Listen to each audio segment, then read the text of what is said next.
Hi everyone, आप सभी का स्वागत है मेरे चैनल पे। आप सभी बहुत बहुत शुक्रिया आप सभी का। यदि आप नए हैं मेरे चैनल पे तो आप मेरे चैनल को सब्सक्राइब कर लीजिए और जिससे आपके पास नोटिफिकेशन पहुंच जाए अब कोई भी टॉपिक अपलोड हो तो। यदि आप पुराने व्यूवर हैं तो आप यदि आपको अच्छा लगता है तो चैनल को दूसरों के पास भी शेयर करिए ताकि आने दूसरों को भी इसका फ़ायदा मिले। और अगर लगे कि कोई कमी दिख रही है मुझ में या फिर कोई टॉपिक में कोई प्रॉब्लम आ रहा है तो उस पर आप कमेंट करिए ताकि मुझे पता तो चले कि क्या प्रॉब्लम है, क्या सुधार करने हैं। ये सारी बातें आप मेरे प्रिय दोस्त हैं तो आप ऐसा करेंगे, मुझे उम्मीद है ज़्यादा ज़रूर करेंगे ये। ठीक है, मैं आपको बताना चाहूँगा कि मैं ज्योग्राफी पढ़ रहा था। जब ज्योग्राफी में आपको बताया था प्राकृतिक वनस्पतियों में आपके जो हमने क्षैतिज विस्तार के आधार पर प्राकृतिक वनस्पतियाँ था उसको डिस्क्राइब कर दिया था और हमने कहा था कि ऊर्ध्वाधर विस्तार पे प्राकृतिक वनस्पतियों को डिस्क्राइब करेंगे आगे आने वाले लेक्चर में। वही उसी के संबंध में आज बात करेंगे कि जो हमारे यहाँ की प्राकृतिक वनस्पतियाँ हैं उसको यदि ऊर्ध्वाधर के आधार पर देखा जाए तो उनमें विविधता उनमें कुछ डिफरेंट पाया जाता है। उन डिफरेंट के बारे में आज चर्चा करेंगे कि प्राकृतिक जो ऊर्ध्वाधर विस्तार के आधार पर कितने प्रकार के होते हैं और उनका विस्तार सारे डिस्क्राइब करेंगे आज। ठीक है, तो स्टार्ट करते हैं। प्राकृतिक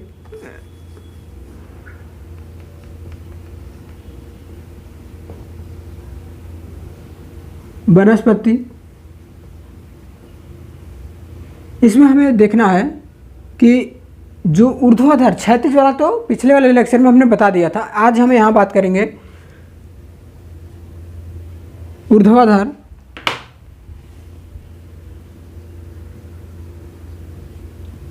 विस्तार के आधार पर।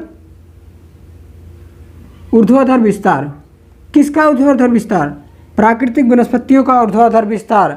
जैसे हम ऊंचाई की पर्वतीय क्षेत्रों में क्या होता है या फिर प्रायद्वीपीय क्षेत्र में जो होता है या फिर किसी भी एरिया में जैसे जैसे हम ऊंचाई की तरफ जाते हैं तो हमारे प्राकृतिक वनस्पतियों पर कुछ किसी मान लो अभी अब तापमान में डायरेक्टली मैं जान रहा हूँ लेकिन आप हो सकता है ना जान रहा हो, तो आप मानो किसी चीज़ का प्रभाव पड़ता है। वो है क्या? वो है तापमान, वर्षा। उन वर्षा तापमान का कैसे प्रभावित करता है हमारे प्राकृतिक वनस्पतियों को ये देखेंगे। जैसे आप कहो कि हम जो मैदानी क्षेत्र में जो प्राकृतिक वनस्पतियाँ मिलती हैं वो प्रायद्वीपीय जो पर्वतीय क्षेत्र में जाने पर वो नहीं मिल पाती उस प्रकार की प्राकृतिक वनस्पतियाँ, अर्थात उस प्रकार की वनस्पतियाँ हमें देखने को नहीं मिलती। कोई तो रीज़न होगा, उसका रीज़न वही ढूंढने की कोशिश करेंगे, उसी के बारे में देखेंगे कि क्या रीज़न होता है कि जो पर्वतीय क्षेत्रों में पर्वतीय क्षेत्र के ढाल पे जो नीचे गिरिपदीय क्षेत्र है अर्थात पर्वतपदीय क्षेत्र है, जो पर्वत का जहाँ पर विस्तार ढलान होता है वहाँ का और जो उसकी चोटी होती है वहाँ पर किस प्रकार की वनस्पतियों का विकास होता है, इन्हीं सब के बारे में देखेंगे आज। यहाँ पर मैंने कहा ऊर्ध्वाधर विस्तार, तो ऊर्ध्वाधर विस्तार में आपको हमें ये देखना होगा कि जो ऊर्ध्वाधर विस्तार होता है, जब हम ऊर्ध्वाधर की बात कर रहे हैं तो यहाँ पर हम तापमान का ध्यान में रखेंगे, क्योंकि तापमान जैसे हम ऊंचाई की तरफ बढ़ते जाते हैं तो तापमान में कमी आती जाती है। जब हम क्षैतिज वाला विस्तार पढ़ रहे थे उसमें हमें बताया था कि जो हम भूमध्य रेखा से ध्रुवों की तरफ जाते हैं तो उसमें तापमान में कहें कि वर्षा में कमी आती जाती है, तापमान में भी कमी आती है, वर्षा में भी कमी आती है। लेकिन यहाँ पर हम ऊर्ध्वाधर बात कर रहे हैं, अर्थात जो एक पोजीशन है उस पोजीशन के ऊर्ध्वाधर स्तर पे क्या होगा तो वहाँ पर तापमान में कमी होगी। जैसे भारत के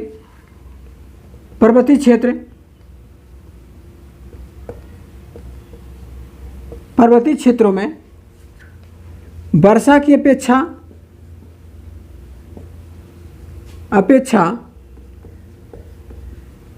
तापमान का प्रभाव ज़्यादा देखने को मिलता है, ज़्यादा हावी रहता है या फिर ज़्यादा प्रभाव रहता है उसका, ज़्यादा प्रभावी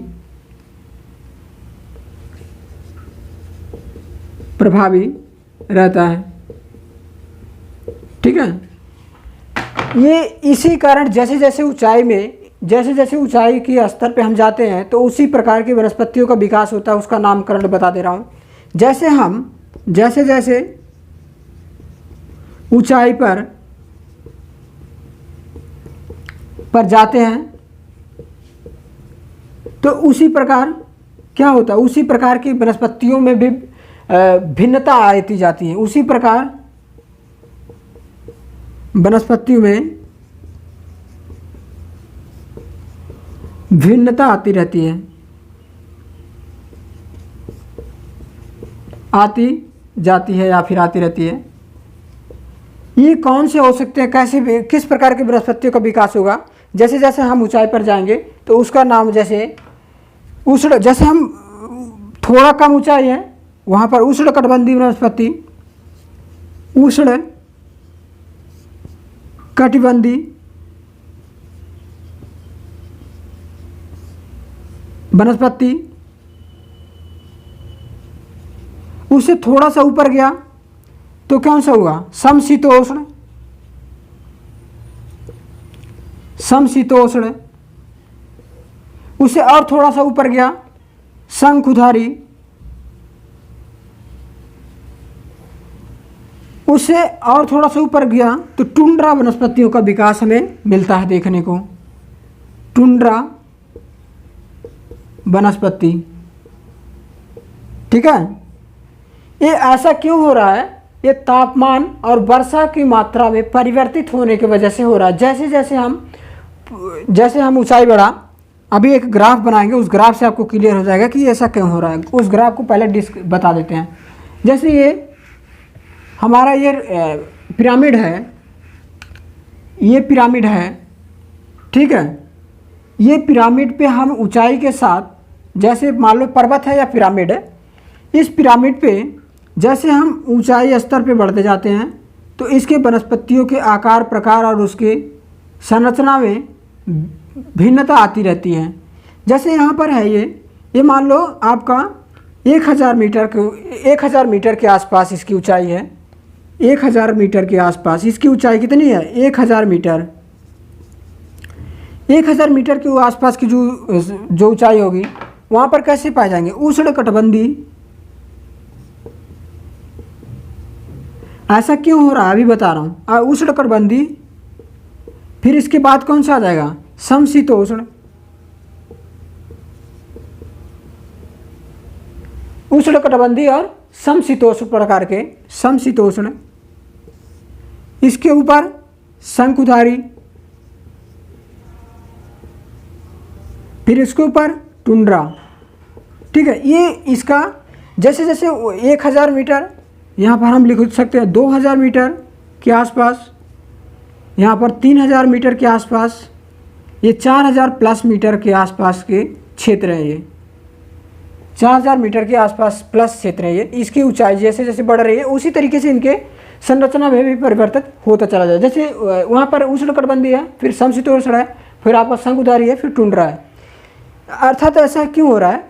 अब देखो, यहाँ पर एक कॉन्सेप्ट है, देखो कि जैसे ऊंचाई बढ़ती है, जैसे जैसे ऊंचाई बढ़ती है ऐसे ऐसे तापमान घटता जाता है। आपको इस बात को ध्यान में रखना है कि ऊंचाई बढ़ने पर, अच्छा अर्थात हाइट के बढ़ने पर तापमान क्या होगा? व्युत्क्रमानुपाती होगा इसका। यहाँ व्युत्क्रमानुपाती का चिन्ह है। ये जैसे तापमान बढ़ रहा है, हाइट बढ़ रही है, ऊंचाई बढ़ रही है तो तापमान में कमी आ रहा है। और यही जब एक संबंध और है इसमें, जैसे तापमान है, तापमान जितना बढ़ेगा फिर उसके वर्षा भी बढ़ता है, वर्षा की मात्रा भी, वर्षा यहाँ लिख दें या फिर इसे आर से सिंबल कर देते हैं, आर। ठीक है, ये दोनों संबंध आपको थोड़ा ध्यान में रखना है कि जैसे हाइट बढ़ेगी तापमान घटेगा, तभी इस कॉन्सेप्ट को क्लियर हो पाएगा। ठीक, अभी हम ये कह रहे हैं कि जो उष्ण कटिबंधीय क्षेत्र है, उष्ण कटिबंधीय क्षेत्र 1000 से 1000 मीटर के आसपास का जो एरिया है उष्ण कटिबंधीय क्षेत्र का विकास होगा।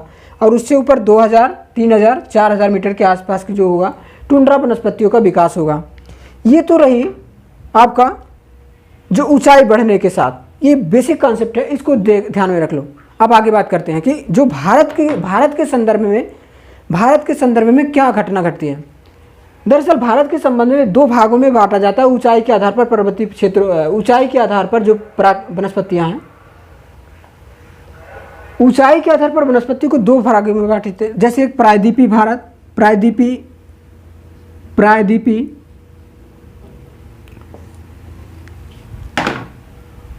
भारत में जो वनस्पतियां हैं उनको भी अगर ऊंचाई की दृष्टि से देखें, प्रायद्वीपीय भारत की वनस्पति और आपका एक हिमालयी क्षेत्र की वनस्पति,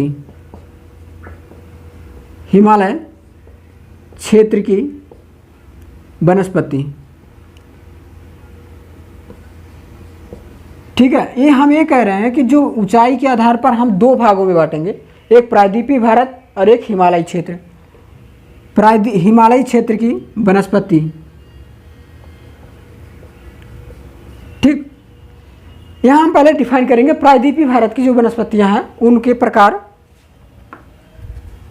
तो यहाँ हिमालय वाला पहले मिटा देते हैं, फिर पहले इसको प्रायद्वीपीय वाले को डिफाइन करते हैं।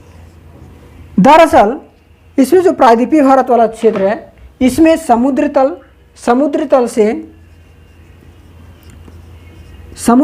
1500 मीटर के आसपास, जो 1500 मीटर की ऊंचाई के पास भी पहुंचने पर इसमें आपका जो टुंड्रा वनस्पतियों का विकास नहीं हो पाता। ऐसा क्यों? ऐसा क्या होता है कि जो हम हिमालयी क्षेत्र पे 1500 मीटर या 2000 के आसपास जाते हैं तो उसमें वनस्पतियों का आकार प्रकार दूसरी होती है, जबकि वही चीज़ें प्रायद्वीपीय भारत में ऐसा नहीं, ऐसे वनस्पतियों का विकास नहीं हो पाता। इसका रीज़न ये है कि जो जो प्रायद्वीपीय भाग है, प्रायद्वीपीय भाग हमारे विषुवत रेखा से नज़दीक होने की वजह से प्रायद्वीपीय भाग विषुवत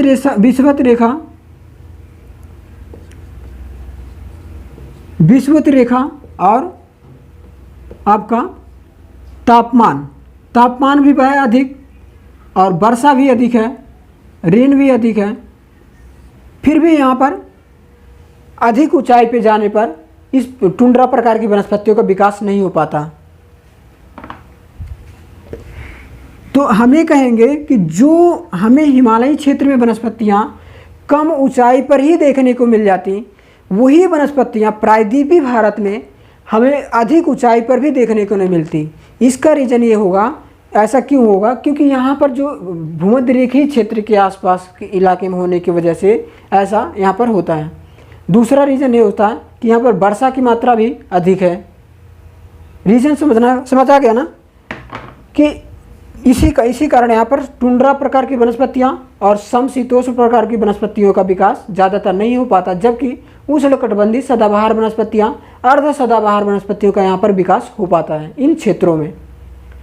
तो इसको लिखना हो तो कैसे लिखोगे आप? जैसे प्रायद्वीपीय भारत की वनस्पतियों का विकास, प्रायद्वीपीय भारत में वनस्पतियों का विकास हिमालयी क्षेत्र की वनस्पतियों के विकास है, उसमें प्रायद्वीपीय भारत की वनस्पतियाँ कम ऊंचाई पर ही हिमालय क्षेत्र में जो वनस्पतियाँ उसमें कम ऊंचाई पर ही विकसित हो जाती है, जबकि प्रायद्वीपीय भारत में वही वनस्पतियाँ अधिक ऊंचाई पर विकसित होती हैं। ठीक है, वही वनस्पतियाँ जो हिमालय क्षेत्र की हैं हमें कम ऊंचाई पर भी देखने लगती हैं, और वही वनस्पतियाँ जब हमें प्रायद्वीपीय भारत में देखते हैं तो वो अधिक से अधिक ऊंचाई पर पहुंचने पर भी हमें देखने को मिलती हैं। दोनों में बेसिक कॉन्सेप्ट आपको ध्यान में रखना है कि जो तापमान है, तापमान अधिक होने के, तापमान के ऊंचाई बढ़ने के साथ तापमान तो घट रहा है, लेकिन यहाँ पर दूसरा प्रभाव ज़्यादा हो जा रहा है। वो प्रभाव क्या है? वर्षा। और दूसरा प्रभाव आपका इक्वेटर से इसका नज़दीक होना। यही दोनों प्रभाव की वजह से यहाँ पर हिमालय क्षेत्र की अपेक्षा यहाँ पर अधिक ऊंचाई पर टुंड्रा वनस्पतियों का विकास नहीं हो पाता है। दूसरा, आपको इस बात को ध्यान में, बस आप मेन पॉइंट पकड़ लो कि तापमान घटेगा तब जब ऊंचाई बढ़ेगी। ये बात तो सही है, लेकिन यही बात प्रायद्वीपीय भारत पे लागू नहीं हो रहा है, क्योंकि यहाँ पर जो टुंड्रा वनस्पतियों का विकास नहीं हो रहा। इसलिए क्योंकि यहाँ पर अधिक ऊंचाई होने पर भी टुंड्रा जैसी वनस्पतियों, टुंड्रा, सवाना, शीतोष्ण सवाना जैसे वनस्पतियों का विकास नहीं हो पा रहा है। इसका रीज़न ये था कि यहाँ पर जो इक्वेटर है, इक्वेटर के नज़दीक होने की वजह से यहाँ पर तापमान की मात्रा घट नहीं रही है। ठीक है, और वर्षा की मात्रा बढ़ती चली जा रही है।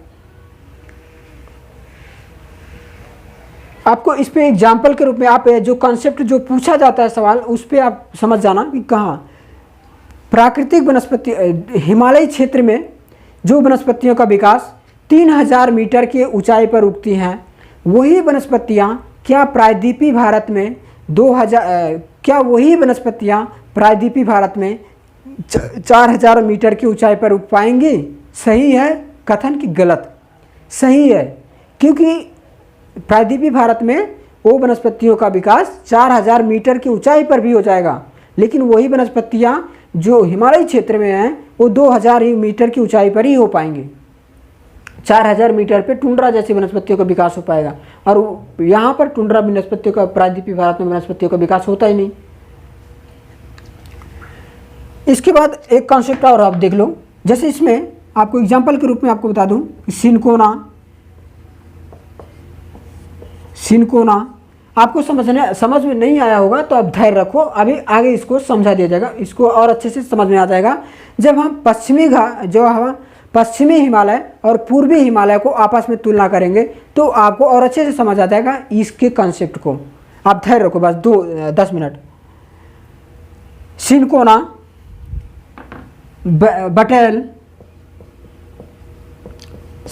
बटेल, यूकेलिप्टस।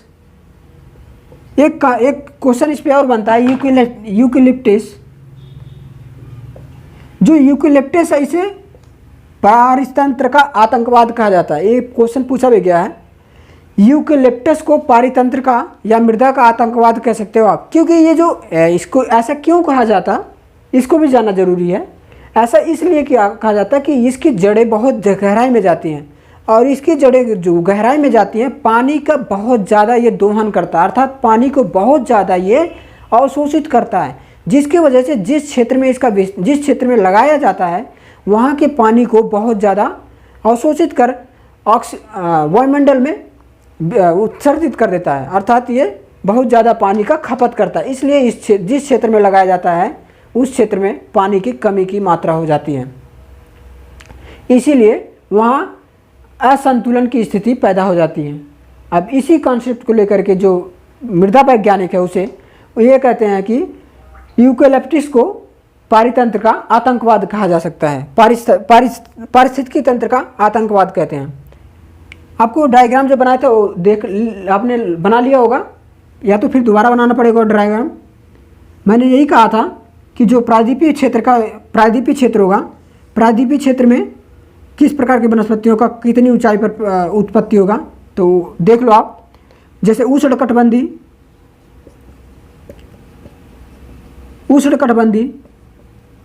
यहाँ होगा आपका उष्णकटिबंधी आर्द्रपर्णपाती वन,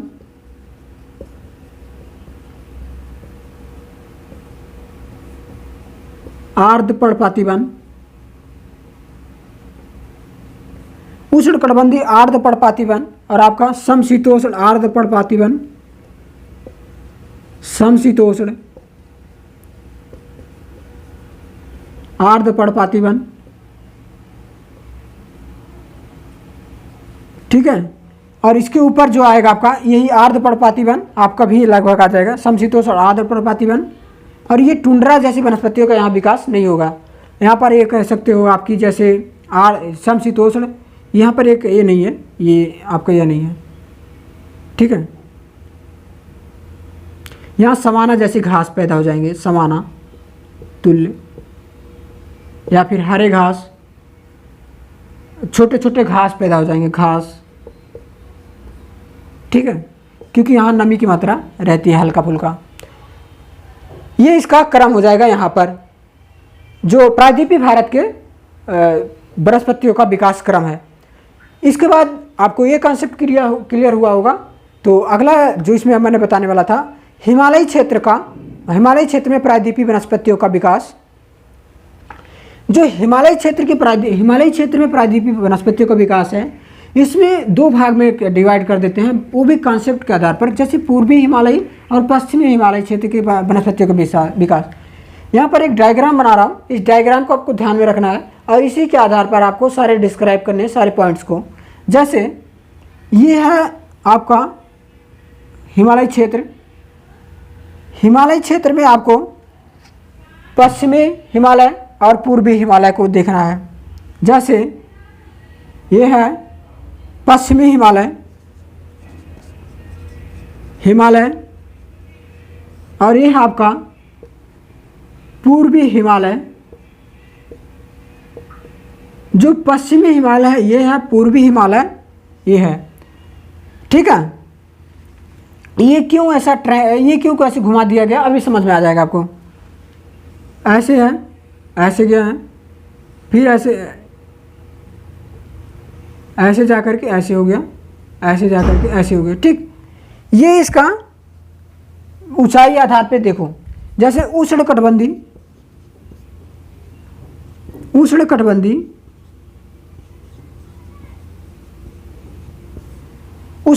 आपका उष्णकटिबंधी कर दो, फिर उष्णकटिबंधी आर्द्रपर्णपाती वनस्पतियां,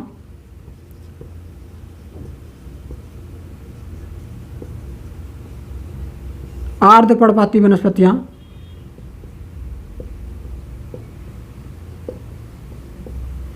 उष्णकटिबंधी आर्द्रपर्णपाती शंकुधारी, या फिर हम कहें समशीतोष्ण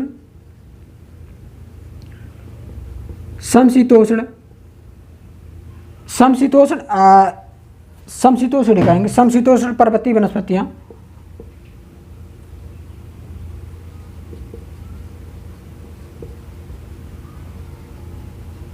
ठीक, और इसे शंकुधारी, और इसे टुंड्रा। यहाँ देखो टुंड्रा का विकास हो रहा है, क्योंकि वहाँ पर जो प्रायद्वीपीय भारत था उसमें टुंड्रा जैसे वनस्पतियों का विकास नहीं हो पाता है। ठीक है, यहाँ ऊंचाई की मात्रा देख लो। जैसे ये 900 मीटर या 1000 मीटर मान लो, 1000 मीटर के आसपास है ये, 1000 मीटर। और ये है आपका यहाँ, एक मिनट थोड़ा सा ध्यान देना, ये ऊंचाई इधर की अलग हो जाती है थोड़ी सी, और यही ऊंचाई यहाँ पर थोड़ी सी अलग हो जाती है। 1000 या 900 मीटर ले लो, और इधर आपका हाँ, ये दोनों बेस वाले दोनों हैं। 900 मीटर इसे ले लो, और इसे भी 900 मीटर ले लो, फिर आप इसे 1500 ले लो। दरअसल ये बुक में दिया है ऐसे, तो मैं इसमें ज़्यादा डिफरेंस नहीं कर रहा हूँ ताकि आपको भी समझने में अच्छा लगे। 1800 मीटर, न तो इसमें परिवर्तित किया जा सकता है। मैं 18 से बजाय 20 लिख दूँ या आप 17 लिख दूँ, कर सकते हो आप, बट ये जैसे लिखा गया है उसको आपको समझने के लिए लिख रहे हैं ऐसा। 2400 मीटर, और आपका इधर 2700। आप थोड़ा सा ध्यान देना, इसमें क्या परिवर्तित हो रहा है, क्या चेंजिंग हो रहा है ये देखना। 3000, और यहाँ आपका 3400 या 3300, और इसके बाद आपका 4000,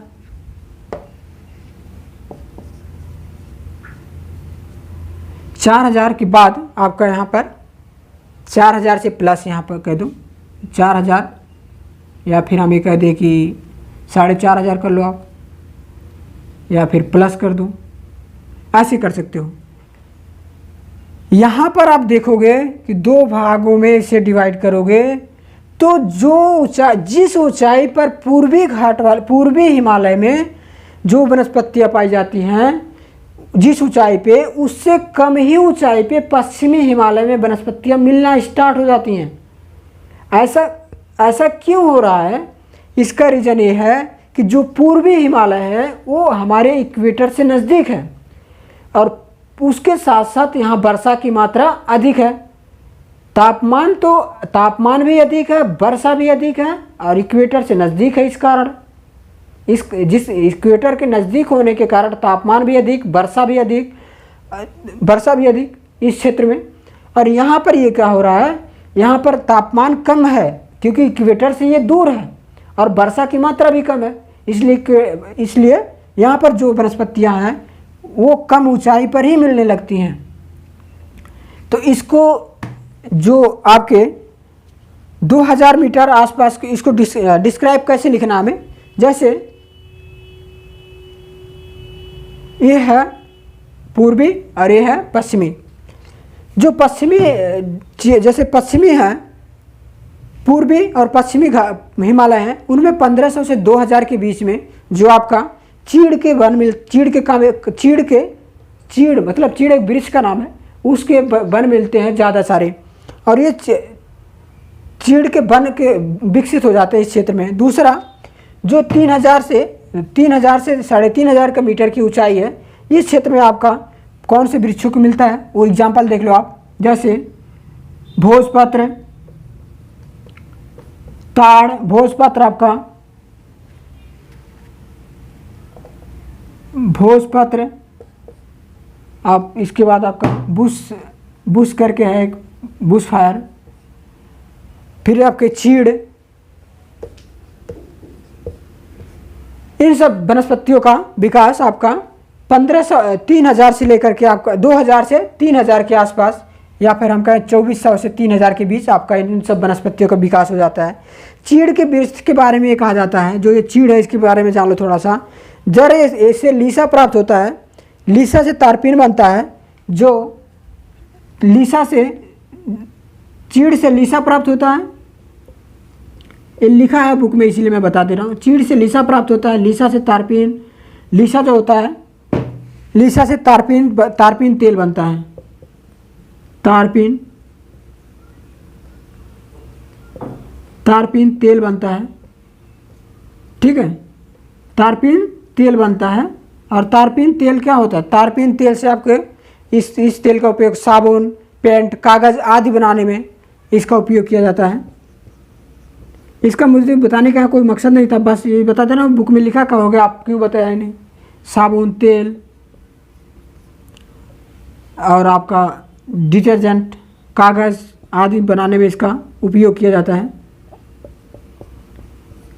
हमें बेसिक कॉन्सेप्ट समझाना था, वो क्या है कि जो पूर्वी पर इसमें क्वेश्चन कैसे बनते हैं, आपको जैसे मैं बताया वहाँ पर, ऐसे आप क्वेश्चन का फॉर्मेट देख लो कि क्या पूछा जाता है इसमें एग्जाम में, ताकि हमें उसी अनुसार तो पढ़ना है। इसमें ऐसे पूछा जाता है कि पश्चिमी घाट पर जो वनस्पतियाँ हैं, उष्णकटिबंधीय आर्द्रपर्णपाती वनस्पतियाँ पाई जाती हैं पश्चिमी घाट पे 1500 मीटर के आसपास, 1500 मीटर के क्षेत्र, 1500 मीटर की ऊंचाई पर। वही वनस्पतियाँ क्या पूर्वी हिमालय में प्राप्त होंगी, वो भी कितनी ऊंचाई पर। तो यहाँ पर जो 1500 लिखा है, इसको बढ़ाकर यहाँ पर हम 1800 कर देंगे, अर्थात 1800 मीटर के आसपास की ऊंचाई पर इन वनस्पतियों का विकास होगा। पूर्वी,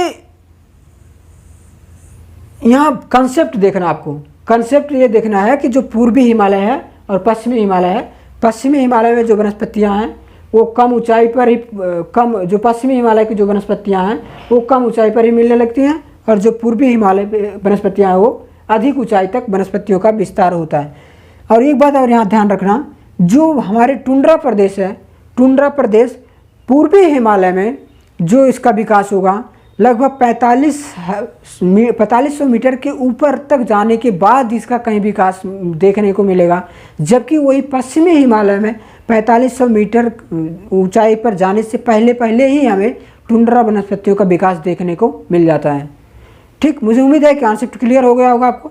अगर फिर भी कोई डाउट होता है तो आप कमेंट करिएगा, मैं उसे फिर भी कोशिश करूँगा कमेंट के माध्यम से समझा दूँगा आपको। उसके बाद भी नहीं समझ आता है तो आप कमेंट करिएगा, उसका पूरा नोट्स अवेलेबल करा देंगे PDF फार्म में, और उसको पूरी डायग्राम के साथ आप पढ़ लेना। फिर उसके बाद आपको हो सकता है समझ आ जाए, और नहीं समझ आता है तो फिर अपने आप से वर्क करना स्टार्ट करना, ताकि तब उसके बाद ही अपने आप से ही समझ आ पाएगा। ज़्यादातर जब कोई नहीं, जहाँ से जब सोच लेना कोई नहीं समझा पाएगा तो वो टॉपिक अपने आप से ही समझ आता है। ये बात याद रखना, ठीक है। बस इसके बाद जो मेरा टॉपिक बच रहा है इसमें घास भूमि, प्राकृतिक वनस्पतियों वाले में घास भूमि, आर्द्र भूमि, राष्ट्रीय वन नीति और आपका राष्ट्रीय वन रिपोर्ट, ये चारों टॉपिक कल वाले लेक्चर में कंप्लीट कर देंगे। यहाँ पर मुझे 2 कॉन्सेप्ट क्लियर करने थे आपके, वो कॉन्सेप्ट आप क्लियर हो गया। और इसके बाद जो 4 टॉपिक है, वन नीति, राष्ट्रीय वन रिपोर्ट और आपका आर्द्र भूमि, और जो बायोस्फीयर है वो उसका लिस्ट दे देंगे, या फिर बायोस्फीयर का 10-12 लिस्ट जो है उसको बता देंगे किस किस क्षेत्र में है। उसको कोशिश करेंगे इसको डायग्राम पे ऐसे लिख दें, बोर्ड पे ऐसे लिख दें, आप नोट कर लेना उसको। ठीक है, बहुत बहुत धन्यवाद आपका, फिर मिलेंगे कल, नमस्कार। प्रिय व्यूअर, आप जुड़िए हमारे previous year question paper discussion से, जिसमें आपको यूपीएससी, यूपीपीसीएस, स्टेट पीसीएस और ऑल कॉम्पिटिटिव एग्जाम्स के पेपर्स को डिस्कस किया जाता है, जिससे आपको प्रीवियस ईयर क्वेश्चन पेपर का सॉल्व करने से आपको अनुभव प्राप्त होगा। प्रिय व्यूअर, यदि आप नए हैं तो चैनल को सब्सक्राइब कर लीजिए और अच्छा लगे तो लाइक, दोस्तों के साथ शेयर करिए। बहुत बहुत धन्यवाद।